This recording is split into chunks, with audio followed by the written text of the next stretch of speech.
Bonjour à tous, on va parler de la machine thermique, plus précisément du rendement d'une machine thermique. Déjà, il faut se rappeler qu'une machine thermique, c'est une succession de transformations thermodynamiques, par exemple isotherme, isochore, etc., dans un cycle qui est fermé.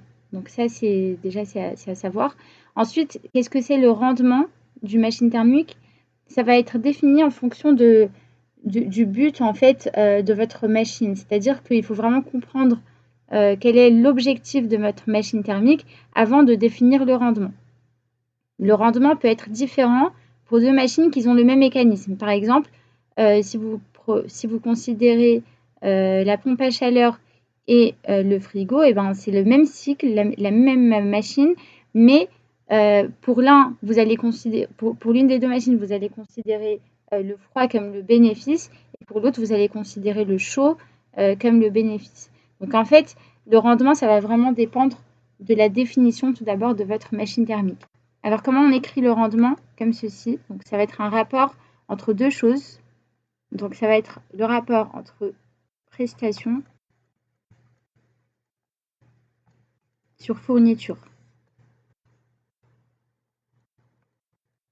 Alors qu'est-ce que ça signifie? Prestation, en fait, c'est votre bénéfice. C'est la chose que vous allez récupérer, ce pourquoi vous avez conçu votre machine. Ensuite, fourniture, c'est qu'est-ce que vous avez fourni en échange à la machine pour qu'elle puisse produire la prestation que vous avez récupérée.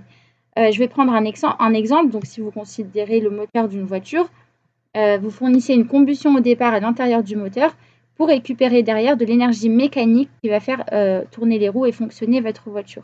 Donc, pour un moteur, par exemple, ce serait le travail en prestation, donc l'aspect mécanique, et en fourniture, vous aurez la chaleur, attention, pas n'importe laquelle, celle que vous avez fournie pendant la combustion. Donc ça, c'est un exemple. Je pourrais vous montrer d'autres exemples dans deux autres vidéos, donc toujours du moteur thermique et du frigo, dans lequel je mettrai les équations qui sont derrière cet état, donc ce rendement, pour voir un peu plus en détail comment ça se passe avec les équations.